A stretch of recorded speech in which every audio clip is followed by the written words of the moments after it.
हरियाणा में सरेआम high profile murder Rupesh Singh मामले में रिजल्ट आया क्या?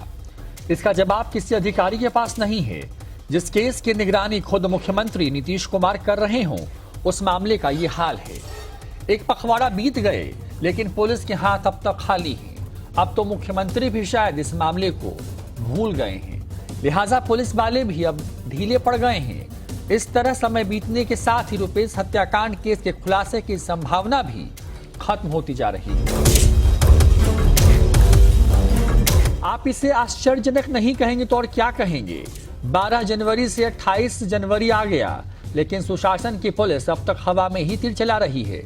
मुख्यमंत्री नीतीश कुमार 13 जनवरी और 19 जनवरी को रुपेश हत्याकांड में डीजीपी को सख्त निर्देश दे चुके हैं, फिर भी सुशासन की पुलिस एक कदम भी आगे नहीं बढ़ी है। मतलब साफ है, समय बीतने के साथ ही पुलिस मामले को भुलाने में जुटी है। 19 जनवरी के बाद सीएम नीतीश कुमार ने इस केस के बारे में ना तो कोई अपडेट लिया और ना ही डीजीपी को कोई निर्देश दिया। अगर ऐसा होता तो मुख्यमंत्री की तरफ से बयान जारी होता, क्योंकि अब तक 2 दफे सीएम इस केस के बारे में ऑफिशियल बयान जारी कर चुके हैं। जानकार बताते हैं कि समय के साथ इस हाई प्रोफाइल केस को भी भुला दिया जाएगा। 12 जनवरी की घटना के बाद नीतीश कुमार ने 13 जनवरी को संज्ञान लिया था और खुद डीजीपी से बात की थी। उन्होंने इंडिगो के स्टेशन मैनेजर रुपेश सिंह की हत्या से संबंधित अद्यतन जानकारी ली थी। डीजीपी ने मुख्यमंत्री को बताया था कि इस हत्याकांड के उद्भेदन के लिए एसआईटी गठित कर त्वरित कार्रवाई की जा रही है। मुख्यमंत्री ने पुलिस महानिदेशक को सख्त निर्देश देते हुए कहा था कि इस हत्याकांड के अपराधियों की अविलंब गिरफ्तारी करें और स्पीडी ट्रायल कराकर दोषियों को जल्द से जल्द कठोर सजा दिलाएं। मुख्यमंत्री ने डीजीपी को निर्देश दिया कि अपराध की घटनाओं को वो बर्दाश्त नहीं करेंगे। पुलिस अपराधियों के खिलाफ पूरी सख्ती से पेश आए। मुख्यमंत्री ने कहा था कि इस घटना कांड को लेकर वो काफी गंभीर हैं और स्वयं लगातार मॉनिटरिंग कर रहे हैं। 13 जनवरी के बाद सीएम नीतीश कुमार ने इस मामले को लेकर के 19 जनवरी को फिर डीजीपी को तलब किया और यही बातें कही। 19 जनवरी को डीजीपी एसके सिंघल ने एयरपोर्ट पार्किंग के विवाद में रुपेश की हत्या किए जाने का शक जाहिर किया था।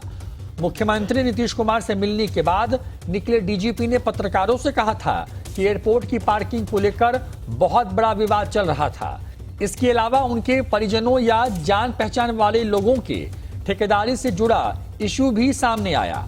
पुलिस ने ह्यूमन और तकनीकी इंटेलिजेंस की मदद ली। इस मामले में थोड़ा और काम करने की जरूरत है कि केस स्ट्रांग बन जाए। हमें पूरा भरोसा है कि पुलिस केस का उद्भेदन कर लेगी। डीजीपी के इस बयान के बाद अब तक पुलिस कई अन्य बिंदुओं पर जांच कर चुकी है। सैकड़ों लोगों से पूछताछ की जा चुकी है। बिल्डर समेत कई अन्य बड़े लोगों से भी पूछताछ हुई है, लेकिन नतीजा सिफर रहा। ऐसे में अब पुलिस की कार्यप्रणाली पर सवाल खड़े हो रहे हैं।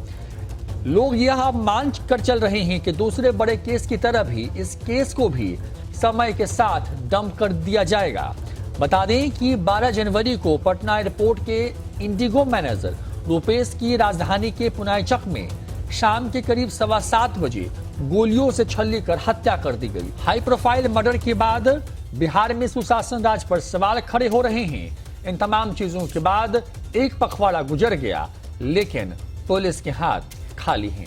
न्यूज 4 नेशन के लिए विवेकानंद की रिपोर्ट। जब से मैंने ये पद संभाला है, मैं एक एक केस के लिए आंसरेबल हूँ, एक एक घटना के लिए आंसरेबल हूँ और मैं एक एक घटना का हिसाब आपको दूंगा। मैंने जो अपनी बात कही आपको, और जो हमारी पूरी पुलिस की फोर्स जो है बिल्कुल एक सशक्त टीम के तौर पे काम कर रही है, उसमें कहीं कोई दिक्कत नहीं है। हमारे क्राइम के सब हेड में कमी आई है, कोई बढ़ोतरी नहीं।